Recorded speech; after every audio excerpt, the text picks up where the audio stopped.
Dicen que con el paso de los años se manifiestan muchas cosas, ¿no? Y a veces se manifiestan estos desfasajes del cual hablábamos al principio del programa, ¿no? Desfasajes entre la edad que sentimos tener, que es la edad interior o llamada edad interior, y la que realmente tenemos, que es la cronológica. Y la realidad es la que se encarga de recordárnoslo siempre, de aplicar ajustes tiempo a tiempo.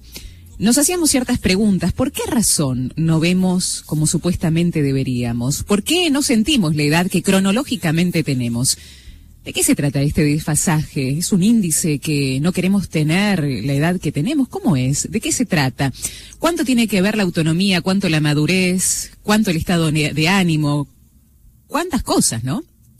Estamos en comunicación telefónica con Ángela Zanuti. Ella es licenciada en Psicología, es miembro del Consejo de Redacción de la revista Criterio, y ya le damos la bienvenida para desandar este camino. Ángela, un gusto. Verónica te saluda. Hola, ¿qué tal, Verónica? Buen día y un cariño para todos, para los que escuchan y para todo el equipo, ¿eh? Muchísimas gracias. Ángela, según un viejo aforismo anónimo, dicen que envejecer es inevitable, pero madurar es opcional. Exacto. ¿Somos responsables, Ángela, de nuestra edad cronológica? Explícanos un poco esto. De la edad cronológica, no, porque es el devenir natural biológico. De lo que sí somos responsables es de nuestra edad emocional, de la edad psicológica, digamos, ¿no? Hay algo que es fundamental, digamos, que es tener claro cuál es el destino de un ser humano. Es crecer y madurar. Biológicamente es inevitable, salvo que nos pongamos en formol, como se dice. Claro. Pero el problema, porque justamente esto es lo que nos caracteriza, lo específicamente humano, es la complejidad psicológica, lo emocional, digamos, que es el lenguaje de lo vivo, de lo humano. Entonces, madurar y crecer psicológicamente, este es, yo diría, el trabajo, el destino, la vocación de la vida. Es la única tarea de la que tendríamos que ocuparnos. Y es a lo que menos se presta atención. Devenimos adultos cronológicamente, pero emocionalmente, psicológicamente, seguimos prolongando edades de la infancia y con mucha suerte de la adolescencia. ¿Por qué nos anclamos, Ángela? ¿Cuál es el motivo por el cual nos anclamos en una edad? Exacto. ¿Qué detiene nuestro desarrollo? Las carencias. Es decir, cada etapa de la vida tiene sus necesidades específicas. Bueno, ya sabemos, la infancia, la adolescencia, la juventud, etcétera. Un adulto de 40 años no tiene las mismas necesidades que un adolescente o que un niño. Aunque muchos adultos que habitan este planeta dirimen su vida haciendo lo que hacen con necesidades de infancia y de adolescencia. Voy a explicarlo un poquito mejor. Entonces, fíjate lo sagrado que es el ser humano, es de una precisión y de una maravilla, de una lógica implacable. Justamente lo emocional es de una lógica implacable, mucho más lógica que la lógica racional, tan entronizada en nuestra cultura, ¿no? Cada etapa tiene sus necesidades específicas. Por ejemplo, la niñez, que no es una etapa de la vida solamente, es la base de toda nuestra vida, porque ahí se estructura la personalidad de un ser humano. Se estructura no quiere decir que es definitivo y determinante, sino que los cimientos del edificio se ponen en esa etapa. Ahora, vos fíjate, cada necesidad que no es satisfecha, la seguimos buscando a ultranza, porque hay una ley inscripta a fuego en nuestro corazón, en nuestro psiquismo, que es que toda necesidad tiene que ser satisfecha. Si no, lo seguimos buscando a lo largo de la vida. Fíjate si esto es una maravilla. Entonces, ¿qué es una carencia? Una necesidad no satisfecha. Por ejemplo, las necesidades básicas de un pequeño, de un ser humano que viene a este mundo, ¿cuáles son? Protección, sentirse amado, sentirse aceptado, valorado, que significa sentirse amado por lo que es, acariciado. ¿Cómo? Acariciado. Exacto. Todo eso. Si estas necesidades no están satisfechas, como suele suceder, Entonces, el ser humano, ¿viste como esa frase hermosa de San Agustín, mi corazón está inquieto hasta que no te encuentre? Bueno, parafraseando, nuestro corazón está inquieto, y esta es la famosa inquietud existencial, la ansiedad existencial, que dicen los filósofos. Nuestro corazón está inquieto hasta que no completamos nuestra etapa de desarrollo, y cada etapa se cierra cuando satisfacemos las necesidades específicas de esa etapa. Entonces, danos un ejemplo concreto, Ángela, de un niño que no fue satisfecho de sus necesidades básicas. ¿Qué adulto tenemos? ¿Cuál es el resultado de ese adulto? Claro. Por ejemplo, un niño que fue desvalorizado, es decir, que no se lo... ¿Qué significa valorar al otro? Verlo, sencillamente verlo, no revestirlo de cualidades y expectativas, sino sentir que es valioso en sí mismo, ya por el hecho de existir, que no necesita hacer nada para que lo valoren, que es a lo que nosotros estamos acostumbrados, hacer piruetas psicológicas, mostrar qué grandiosos que somos para que nos quieran. Eso no tiene nada que ver con el amor. El amor sencillamente ama, ve, percibe, capta al otro tal cual es. Entonces, cuando eso no es satisfecho, ¿con qué crece ese niño? Eso queda sepultado en nuestro inconsciente, por supuesto, porque un niño se aferra desesperadamente a la idea de que los padres lo aman, porque si no se desespera y se derrumba psicológicamente. Entonces todo el desamor que puede recibir de los padres o los adultos que están en su entorno, obviamente, él lo entierra, pero ya quedó esa carencia, o sea, una necesidad no satisfecha es una carencia, una necesidad satisfecha es un don. Fíjate la importancia de lo que no es una cuestión exquisita, simplemente es que se juega el potencial humano. Si cada necesidad satisfecha es un don. Entonces esa persona que es valorada, que es tomada en serio desde que es pequeña, entonces va a crecer con una autoconfianza, con una autovaloración intrínseca. No va a estar a merced de si los demás lo valoran o no. ¿Se entiende? Se entiende. Y vos fíjate que el mundo adulto, entre comillas pongo adulto porque está claro que como todos venimos con carencias, la edad emocional, para mi punto de vista, yo lo he escrito en un artículo, en general, no solo yo, hay estadísticas, no supera la edad emocional del mundo adulto, no supera la adolescencia. Entonces, ya en la vida adulta, si uno tiene una desvalorización inconsciente, por supuesto, van a pasar varias cosas. Por ejemplo, como acordate esto de que toda necesidad necesita ser satisfecha. Entonces, uno aún tenga 40, 50, 60 años, si todavía hay una necesidad que no está satisfecha, la va a seguir buscando satisfacer, porque es una ley de la naturaleza, es una maravilla. Tenemos que y la consecuencia de esta búsqueda, ¿pueden darse, digamos, en forma negativa? Las consecuencias pueden ser, por ejemplo, relaciones patológicas, buscando ese afecto, pueden ser reacciones aniñadas cuando yo tengo, qué sé yo, más de 60 años. ¿Cuáles son las consecuencias de esta carencia de niño y a un adulto que todavía no se ubicó en ese hueco que le quedó, ¿no? Llevando esa sombra del alma desde que era niño. Exacto, a eso iba justamente. Por un lado, la maravilla de que todos estamos llamados a ser personas sanas emocionalmente. No es una cuestión de que hay afortunados y pobres desgraciados que no le tocó en suerte. Algunos tienen más carencias, otros menos carencias. Pero la gran maravilla de la vida, que esto es lo que por ahí la psicología tradicional no incluye, porque la psicología tradicional muestra esto, pero no muestra la solución, en el sentido de que así como venimos con carencias, el ser humano en la medida que va creciendo busca permanentemente completarse. Una persona madura es una persona completa. Entonces, una persona que creció en la desvalorización y el sometimiento, las dos cosas van juntas, y obviamente la culpa, ¿qué va a suceder? ¿Cómo curamos estas heridas, estas carencias? A través de los múltiples espejos que la vida te muestra. La vida es un espejo. Por ejemplo, esta persona va en las relaciones, que es el espejo maestro, digamos, porque las relaciones muestran lo que uno es, las heridas y los dones. Entonces, una persona con una desvalorización inconsciente, que ni siquiera se da cuenta, que va a tratar a los demás desvalorizándolos. ¿Viste esas personas que dicen, este es un tonto? Sí. Sí.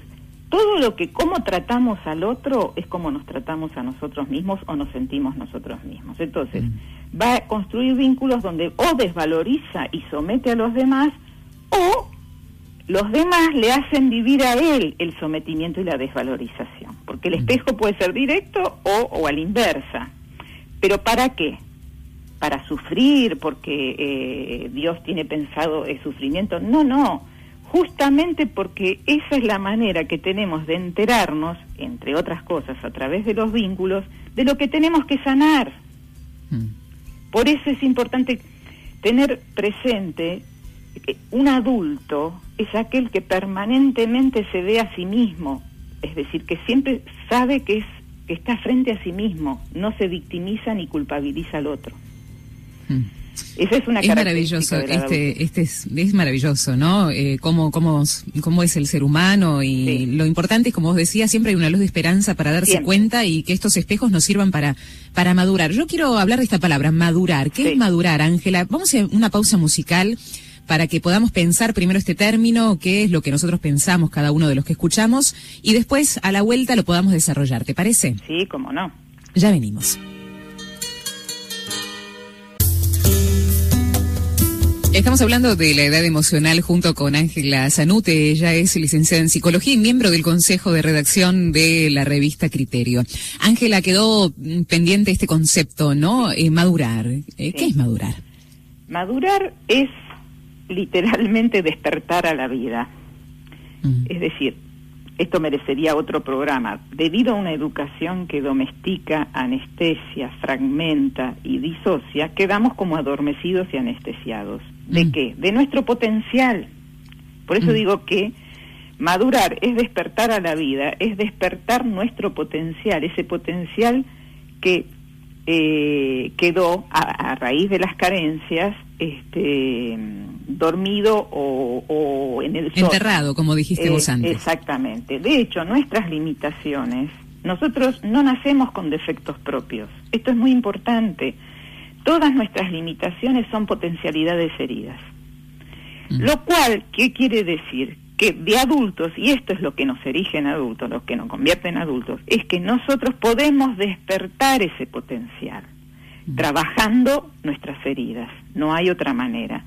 Y por eso madurar es ser una persona completa, es decir, a nuestros dones sumar nuestras heridas, que siempre hay que recordar que una herida es un potencial que está bloqueado. Todos nuestros bloqueos psicológicos son potencialidades heridas, que fueron heridas tempranamente, las heridas que verdaderamente dejan su huella, que bloquean, que no permiten crecer, siempre transcurren en la infancia, porque en la infancia un niño está en plena formación. Entonces, ahora bien, madurar es ser seres autónomos. Si uno está despierto, ya no depende emocionalmente de los otros, comparte la vida con los otros. Por eso que seguimos siendo niños dependientes y asustados, porque no hemos superado el molde de la dependencia. Y donde hay dependencia, hay miedo, hay adicciones y hay violencia. Basta mirar la sociedad tal como está, no la nuestra solamente, sino en general, es que justamente por eso no hay adultos psicológicamente hablando totales, hay adultos parciales.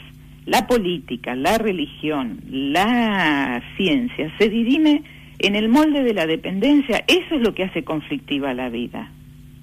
Es decir, fíjate, uno de los vínculos más conflictivos, ¿cuál es? Padres e hijos. Sí.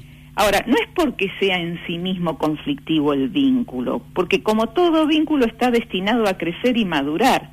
Es conflictivo porque los padres siguen siendo los padres de la infancia y los hijos, tengan 40, sean cincuentones, siguen siendo los hijos de la infancia, basado en el molde de la dependencia emocional. Esa es la raíz de nuestros conflictos. Y una persona adulta, por eso te digo que no hay adultez, no hay autonomía, es autónoma. ¿Qué quiere decir? Tiene pensamientos propios, no vive de ideas prestadas, porque explora el mundo por sí mismo, tiene sentimientos propios, respeta y honra su interioridad, que son nuestros sentimientos, son nuestra brújula, lo que nos permite orientarnos en la vida, y está en coherencia emocional, o sea, que lo que yo elijo está en coherencia con lo que yo siento intrínsecamente.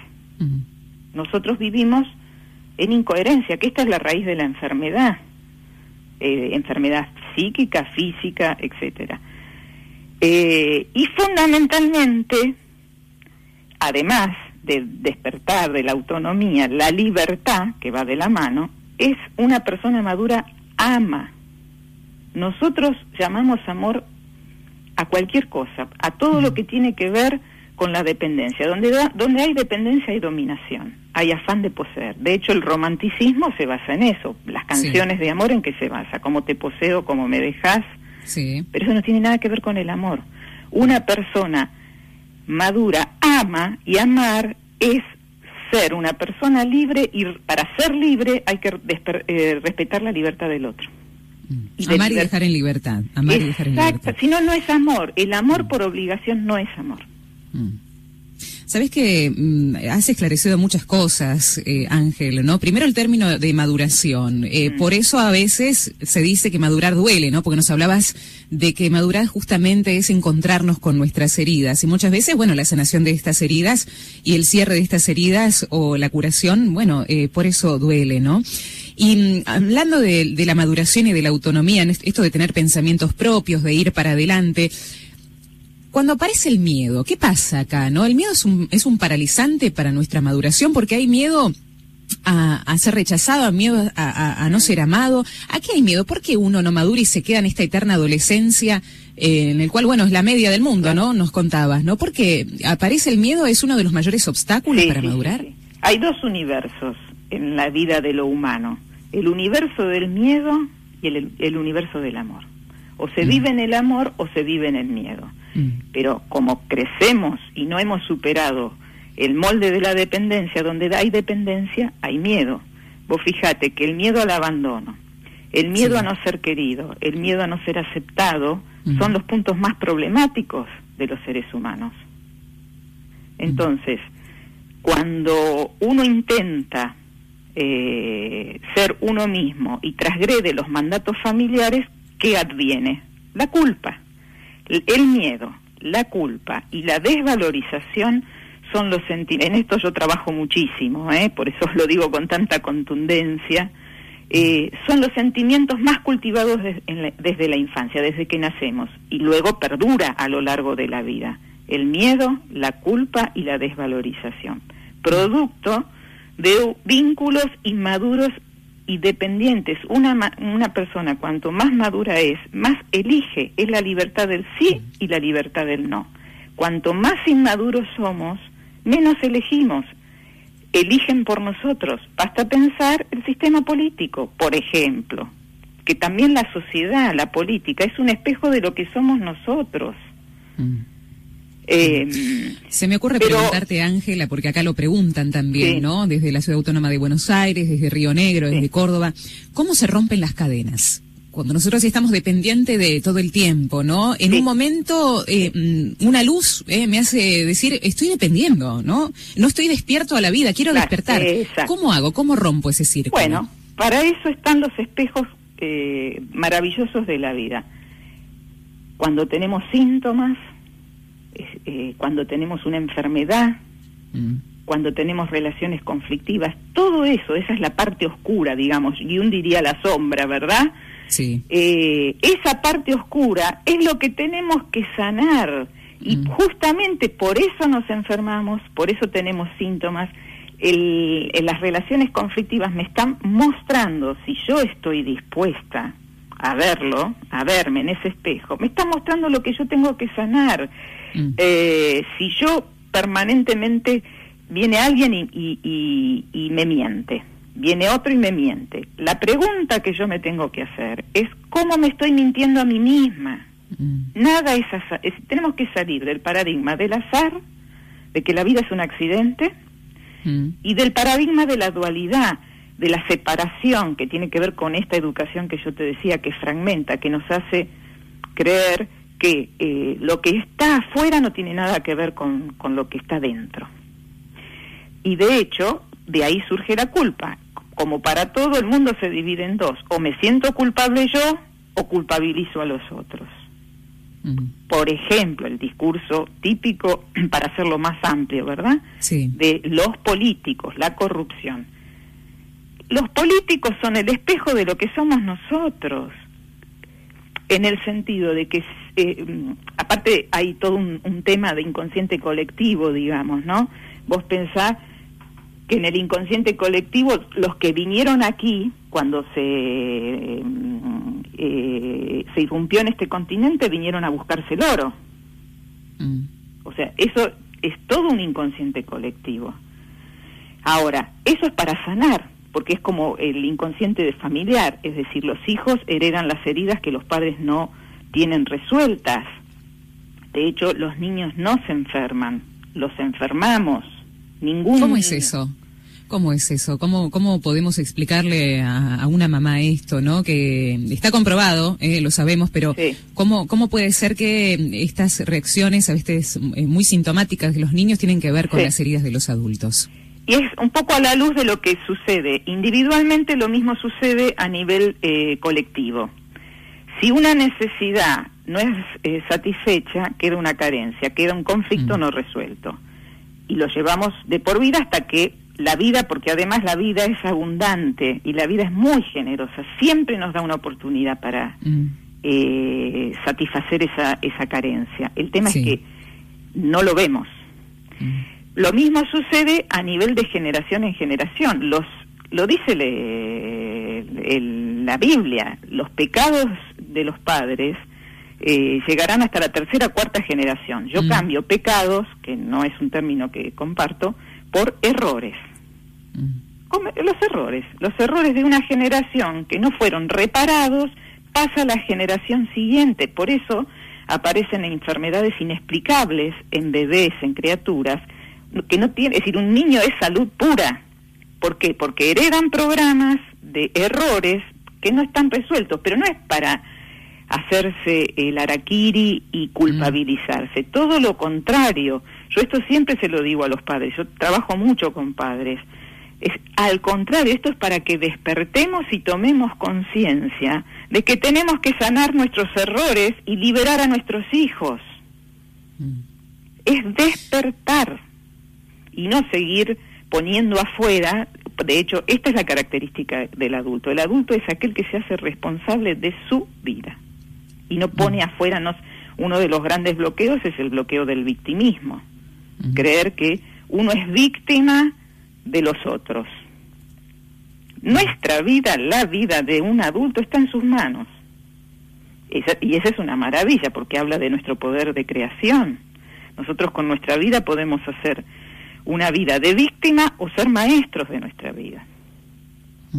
Y te digo, y una cosa, discúlpame, Verónica, y la madurez es ser una persona plena, no es ser una persona, por eso digo completa, porque más uno despierta, más despierta su potencial y más disfruta la alegría, que no es una cuestión de carácter. No es que algunos tuvieron suerte porque nacieron en una familia alegre y entonces que esa no es la alegría, esa es otra cosa. La alegría de ser quien uno es un don de la madurez. ¿Por qué? Porque vos despertás, una persona que está despierta vive, disfruta. El sufrimiento no tiene que ver con la madurez, tiene que ver con la carencia. Que esto también está muy instaurado desde lo religioso, sí, y desde lo cultural. Si no sufrís, no tiene valor.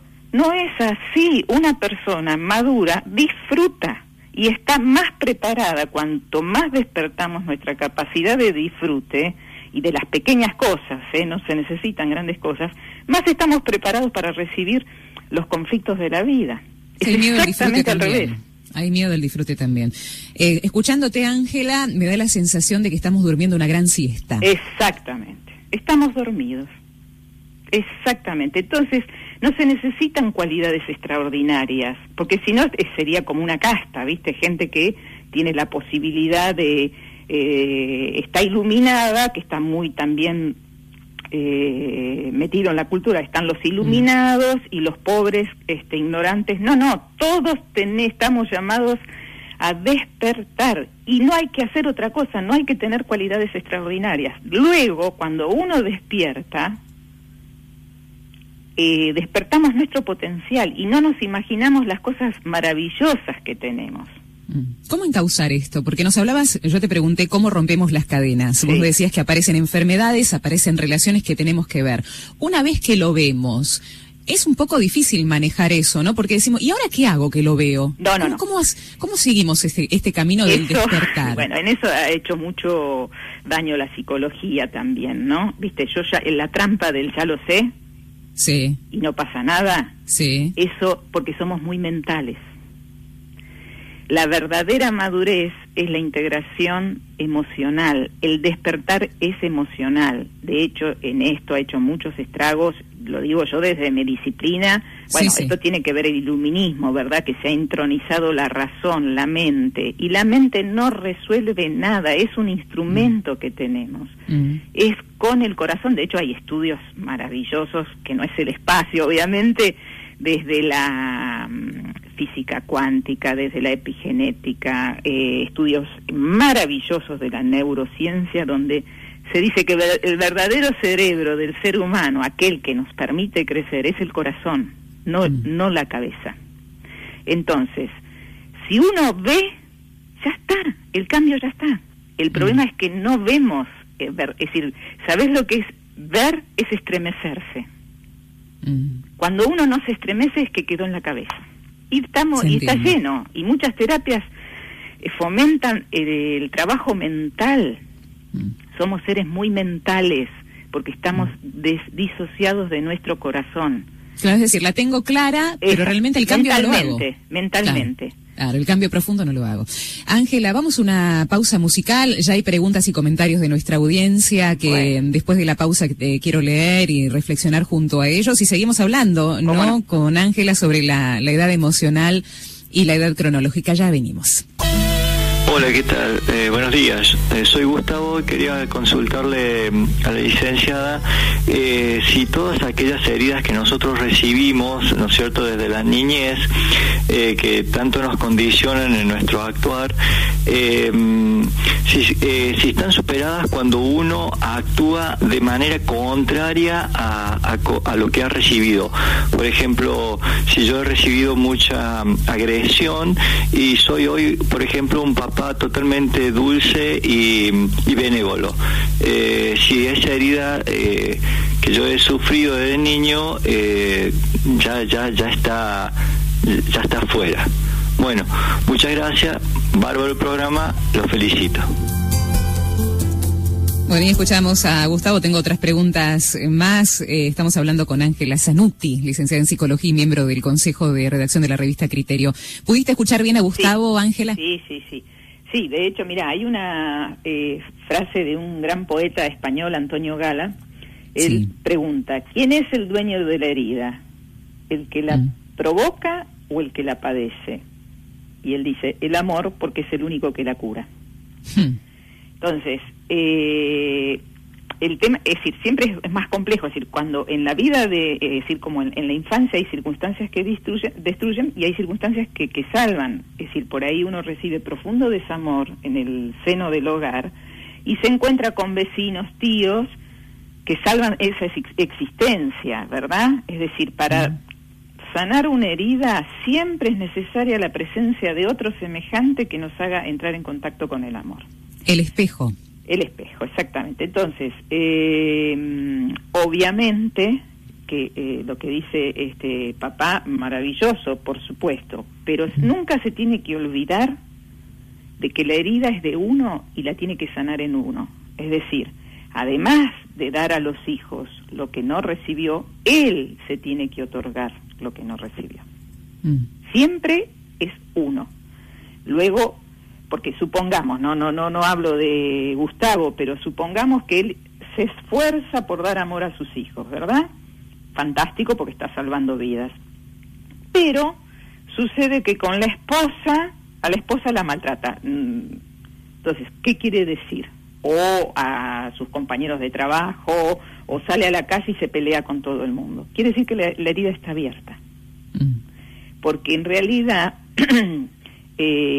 antes que nada, uno tiene que ser honrado y profundamente amoroso con uno mismo. La herida es de uno.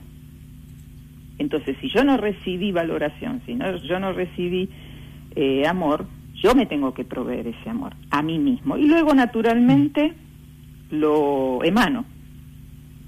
¿No? Digo para completar, ¿no? Sí. Desconozco obviamente la situación de Gustavo, pero ya maravillosamente que está salvando vidas, ¿no? Ángela, te quería preguntar en esto de sanar las heridas. El camino es personal, vos me decías, ¿no? Cada uno sabe cuáles son sus heridas. Cada uno se tiene que ocupar de sus heridas, no de las heridas de los demás, Eso. ¿Cuándo es necesario pedir ayuda? ¿Cuándo me doy cuenta de que yo solo no puedo? Estoy hablando de un profesional, como sos vos, una licenciada en psicología, claro. O un sacerdote. ¿Cuándo yo digo, la verdad que con esto yo no puedo solo? Claro. ¿Cuándo me doy cuenta de que necesito una ayuda extra de otra persona que me mire también y me ayude a mirar estas heridas? Y cuando prevalece el sufrimiento, no estamos llamados a sufrir.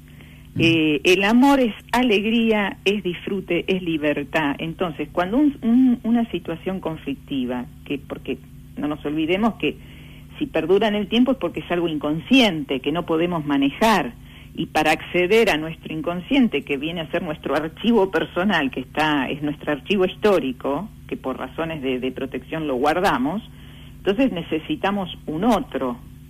Es decir, el termómetro es dejar de sufrir. Bien. Sufrir no es el sufrimiento está asociado a la carencia. Una persona madura y sana disfruta, es plena. Y es fundamental reconocerlo. Ahora, ese sufrimiento se puede, porque hay que estar muy atentos, digamos, puede ser un síntoma físico o emocional, qué sé yo, que hay una tristeza que perdura y se transforma en depresión. Puede ser una enfermedad, es impresionante ver cómo, porque hay un mecanismo maravilloso en el ser humano, ¿no? Yo siempre digo que si uno simplemente estudiara la naturaleza humana, no podrías no creer en Dios. De la maravilla. Cuando el dolor es intenso y es inmenso y no lo podemos procesar psicológicamente porque nos tocó estar en una situación de mucho sufrimiento, fíjate lo que hace nuestro cerebro, nuestro psiquismo. ¿Qué hace? Lo pasa al cuerpo para no volvernos locos del dolor, porque lo que enloquece es el dolor. Entonces lo pasa al cuerpo y no a cualquier lugar del cuerpo. Está más que estudiado, pero lo que se llama bioneurodescodificación, emoción, etcétera, de cómo cada partecita de nuestro cuerpo es receptora de un conflicto emocional. No nos vamos a enfermar de cualquier cosa, nos vamos a enfermar de aquello que nos afecta. Por ejemplo, para hacerlo, porque si no parece muy... Por ejemplo, si yo tengo un problema de sumisión, ¿qué se va...? Y no lo puedo resolver conscientemente, porque si yo lo hago consciente ya lo resolví. Entonces lo mando al inconsciente y para no sufrir tanto emocionalmente, el cuerpo lo biologiza, el psiquismo lo biologiza. Entonces voy a tener problemas de rodilla. Porque es muy simple, uno tiene que pensar... ¡Qué bárbaro! Pero sí, es decir, como, por ejemplo, los problemas de sangre. Es muy simple, uno tiene que seguir la analogía, la función del órgano es la función emocional. La sangre, ¿qué representa? Pero está diciendo, la sangre, sí, la familia. Claro, la familia, la todos vida, sí. Los problemas, sean glóbulos rojos, blancos, plaquetas, todos los problemas que tienen que ver con los vasos linfáticos, etcétera, etcétera, tienen que ver con conflictos de desvalorización y familiares, con la sangre, con los lazos de sangre. La hipertensión arterial, no cualquiera desarrolla una hipertensión arterial, son problemas que tienen que ver con el plan familiar. por decir algunas cosas. Pero sí, lo digestivo, ¿no? Que no poder tragar ciertas situaciones. Por supuesto, y cada parte del estómago tiene una función, pero por supuesto, y esto muestra, pero son ejemplos muy cotidianos que vivimos todos, no hace falta ser psicólogo. Si vos estás comiendo y de golpe recibís una mala noticia, se te... cierra el estómago. Mirá, hace poco voy a contar una experiencia, digamos, porque todos transitamos. Yo estaba preparando la cena, me llama una de mis grandes amigas para decirme que tenía cáncer de tiroides. Bien, estuvimos charlando, etcétera. Mi estómago se transformó en una piedra. Fíjate el cuerpo, como dice, lo que emocionalmente uno no puede digerir. Es decir, no pude obviamente cenar para absorber ese impacto emocional. Y permanentemente en el día, en la vida de una persona, permanentemente tenemos impactos emocionales. La emoción, obviamente que afecta al cuerpo. Lo que no sabemos es cómo decodificarla. Ese es el punto. Y hay, pero miles de ejemplos. Entonces, o pasa al cuerpo, o sea, detrás de todo dolor físico siempre hay un dolor emocional. En el ser humano, lo emocional es el lenguaje de los vivos, o sea, de los vivos, los animales también tienen emociones. Pero ¿cuál es la diferencia entre el animal y el ser humano? Que nosotros tomamos conciencia. Claro. Y eso es despertar. Despertar es tomar conciencia. Ya no se puede pensar, tengo cáncer, mirá qué mala suerte que tuve. No, el cáncer viene a expresarme algo, viene a despertarme, el cáncer como cualquier enfermedad, viene a despertarme, a decirme, mirá, hay algo que no estás atendiendo de tu vida, o te estás maltratando, o te estás postergando, tenés que empezar a ordenar tu vida emocionalmente. O sea, es que la gente, bueno, se queda con esto también de las heridas. Bueno, hay muchas heridas, ¿no?, en cada uno de nosotros, ¿no? Vos nos contabas que, bueno, al romper estas cadenas aparecen estas sintomatologías, aparecen estas relaciones que son nuestros espejos, que para despertar, bueno, hay que justamente ver estremecerse, ¿no? Que no alcanza que se quede en la cabeza, sino que nos tenemos que estremecer. Pero aquí, por ejemplo, siguen preguntando sobre las heridas. Alejandra de la Pampa dice, ¿cómo se vencen primero los miedos? Y después Silvana dice, ¿cómo uno hace para sanar las heridas? ¿Cómo hace para, además de saber las heridas desde la razón, poder sanarlas? En definitiva, ¿cómo uno aprende a amarse? No sé si querés agregar algún otro concepto por allí para estas dos hermanas, estas dos oyentes que preguntaban sobre las heridas y los miedos. El miedo, como la enfermedad, como todo, no hay que vencer, no hay que luchar contra la enfermedad, no hay que luchar contra el miedo, hay que comprender. Eso es lo que nos humaniza. Entonces, si yo tengo miedo, supongamos que tengo un X miedo, tengo que ir a un lugar y tengo miedo, cuando aparece es despertar, es estar atento a mis procesos internos. Nosotros vivimos muy proyectados hacia afuera, estamos muy atentos a lo que hace el otro, pero muy desatentos a lo que nos pasa a nosotros. Ese es el origen de la desconexión que tenemos con nosotros mismos. Por eso, la persona se cura a sí mismo. Guay del profesional que dice yo curo. Nadie cura a nadie. El ser humano, así como tiene sus heridas, él mismo tiene el poder de curarse. ¿Y qué cura? La verdad.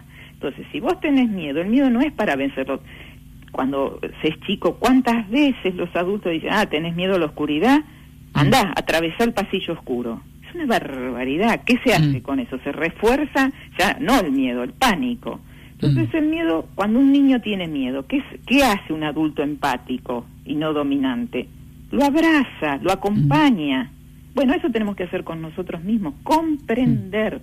No hay que luchar contra la enfermedad, no hay que luchar contra la violencia, no hay que luchar, hay que dejar de luchar, hay que comprender, esto es lo específicamente humano. Entonces, si yo el miedo lo digo, bueno, tengo miedo, en vez de taparlo, si yo lo tapo, se refuerza, vuelve con más fuerza. Entonces yo digo, bueno, tengo miedo. Automáticamente ese miedo empieza a debilitarse. Lo que pasa es que requiere estar permanentemente despierto y atento con uno mismo. Atento, y no dejar de dormir la siesta, como decíamos. Ángela, vamos a escuchar 3 mensajitos más grabados que tienen algunas preguntitas. Hola, buenos días. pero sinceramente tu invitada no me alcanza las manos para escribir todo lo que está diciendo. No me quiero perder nada, me parece re rico lo que están hablando, pero tengo una pregunta para hacerte. O sea, mi hijo pequeño de 4 años vive enfermo de los bronquios, o de tos, o de mocos, y el mayor de 15, a pesar que le dimos todo el amor del mundo, o sea, uno cree que le da todo el amor del mundo, es un niño inseguro, es un adolescente inseguro.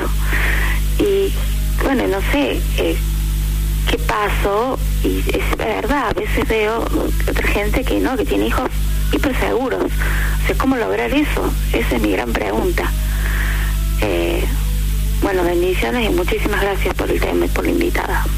Hola, sí, felicitaciones por el programa. Mi nombre es Roxana y la verdad que yo siempre charlo con mi hijo adolescente sobre qué es la inteligencia emocional, y en esas charlas tan ricas nos damos cuenta a través de metáforas como por qué las personas hacen tanto ruido cuando hablan y no se escuchan. Les digo sinceramente que cuesta mucho madurar y aceptarnos tal cual somos. Muy lindo el programa, felicitaciones. Hola, buenos días. Te habla Mari de Azul. Quería hacerte una pregunta a la licenciada, que está hermoso el programa. Cuando una persona presenta actitudes soberbias, muy rigurosas, muy diríamos, de dirigir, de querer coordinar todo, de estar constantemente mandando de alguna manera o corrigiendo, es una actitud de soberbia que parece, es porque está escondiendo una estima baja, puede ser, porque a veces de heridas de niños de estima muy baja parecería que fuera esa la reacción. No sé si estoy equivocada, me gustaría que la licenciada me contestara. Bueno, Ángela, ahí hay dos preguntas, un comentario en el medio, ¿no? No sé si pudiste escucharlas bien. Sí.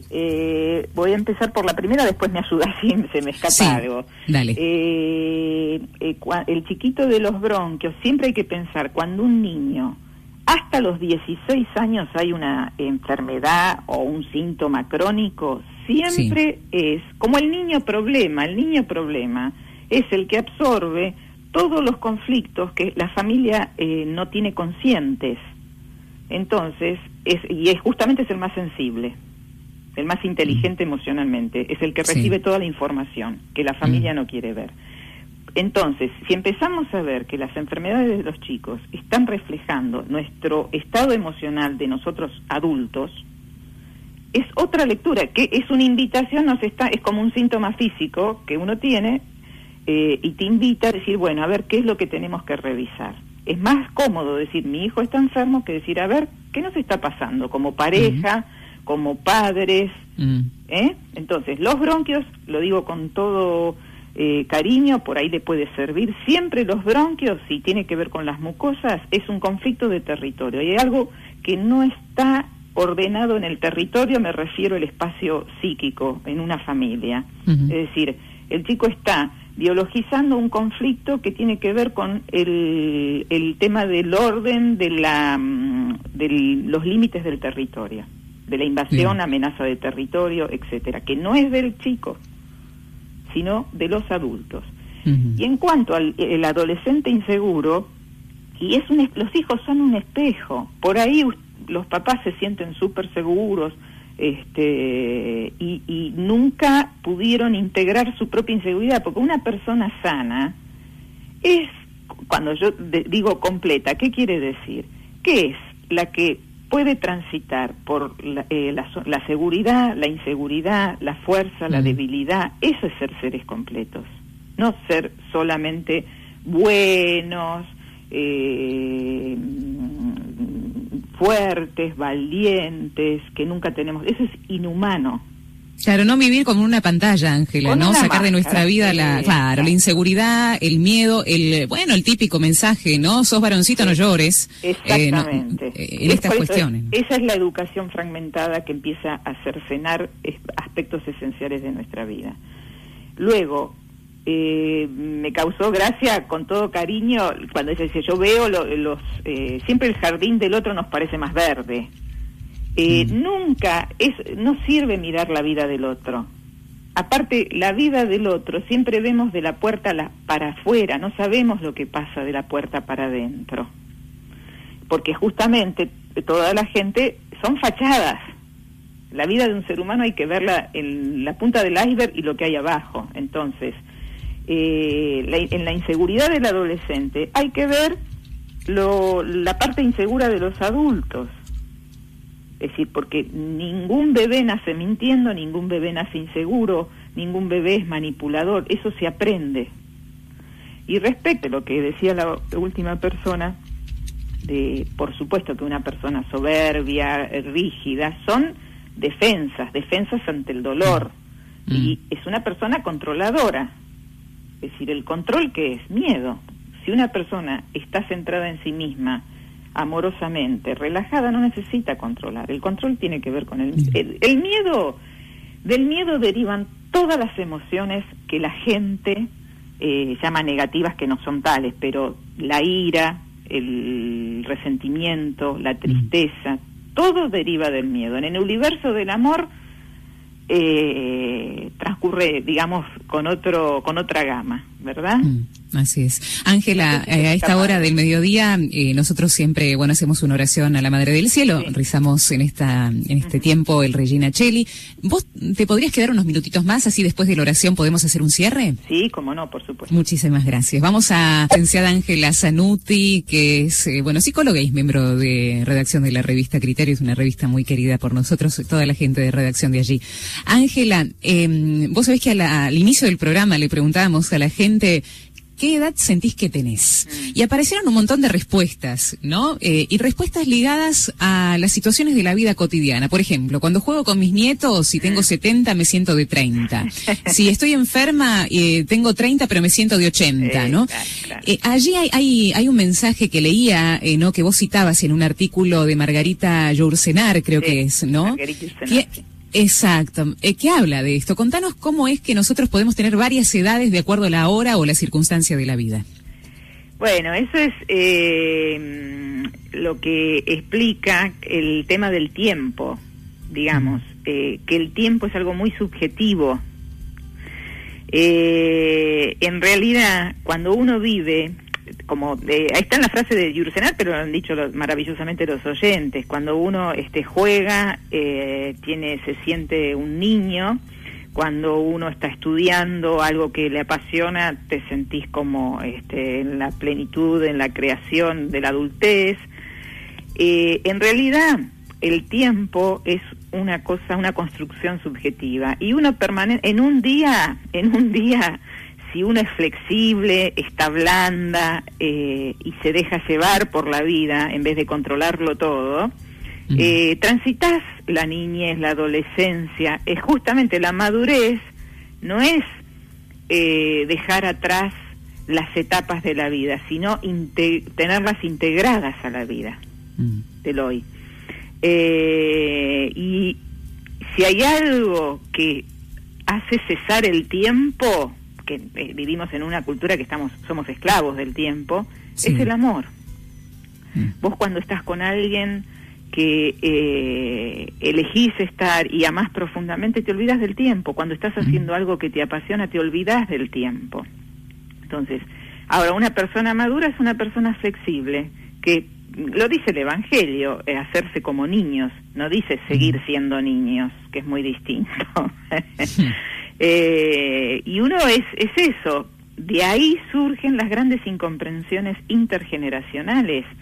Los mayores excluyen a los jóvenes excluyen a los mayores. Eso es la rigidez de los adultos, de la rigidez con la que vivimos. Esta historieta de que todo tiempo pasado fue mejor es una celebración del autoritarismo, porque si es de simple lógica, si todo tiempo pasado fue mejor, ¿por qué devenimos en lo que devenimos?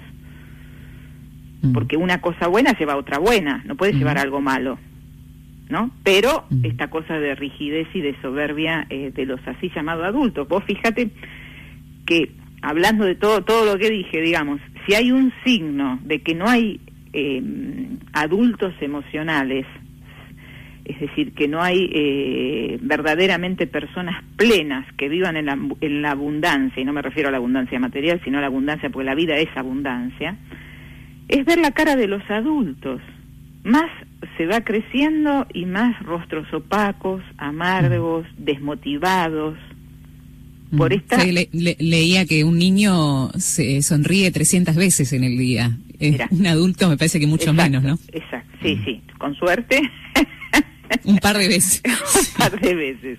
Sí. Pero ¿esto qué significa? Algo pasó en el medio. Si nosotros nacemos con un enorme potencial, algo habrá que cuestionar, porque si nos convertimos en estos adultos tristes, opacos, que para divertirse necesitan hacer cosas impresionantes en lugar de estar alegres y a gusto con la vida, algo pasó en el medio. Yo personalmente a eso le llamo educación. Habrá que replantearse el tipo de educación, y educación entiendo la crianza que comienza puertas adentro y que luego se perpetúa puertas afuera. Es más, en vez, si no es una educación más disociada, no puede ser. Lo único que se adiestra es nuestro intelecto. En lugar de aprender, si ya se enseñara desde el jardín de infantes a aprender a gestionar nuestras emociones. En vez después de adultos tener que hacer talleres de esto, ir al psicólogo para recuperar lo que ya teníamos en forma innata. Un potencial. Entonces, algo habrá que cuestionar, me parece. Sabés que hay mucha gente muy agradecida con vos. Hay muchísimos mensajes de todo el país porque has ayudado a despertar en este programa, en este ratito de charla, a muchas almas dormidas que se den cuenta de algunas cosas en su vida y que seguramente va a ser un puntapié para sanar muchas heridas. Me están preguntando muchas personas también si vos has escrito un libro referido a este tema. No, escribo porque como doy charlas, no tengo mucho tiempo, pero escribo artículos. Ahora va a salir uno en la revista Criterio, que se llama La Verdad Emocional. Bien. Y una cosa, si me permitís, Verónica, con todo el cariño a todos mis semejantes, porque todos estamos en la misma, lo único que les puedo decir es que se premiense y déjense bendecir por la vida y vivan su propia vida, dejen de vivir y controlar la vida de los demás. Está buenísimo el mensaje, Ángela. La verdad que queremos agradecerte de corazón y creo que es un tema que podemos volver a hablar en cualquier momento, así que gracias de corazón. Bueno, gracias a vos, un gustazo y muchas bendiciones para todos, ¿eh? Un abrazo fraterno. Chao, hasta luego. Está transmitiendo Radio María Argentina, vía satélite, las 24 horas del día, www.radiomaria.org.ar. A veces, en algunos días grises, cuando pierdo la esperanza, cuando no encuentro la paz, me pregunto si es verdad que existes, si realmente eres mi amigo, si lo eres, ¿dónde estás?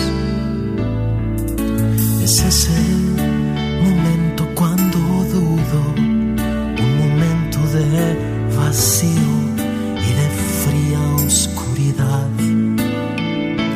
porque pienso que si en verdad no existes, mi vida sería vana, como un libro sin final. Pero una voz siento surgir dentro de mí, que me devuelve toda mi fe. Es la voz de Dios, mi amigo, y es esa voz que con dulzura me habla de paz, la que me dice que Dios se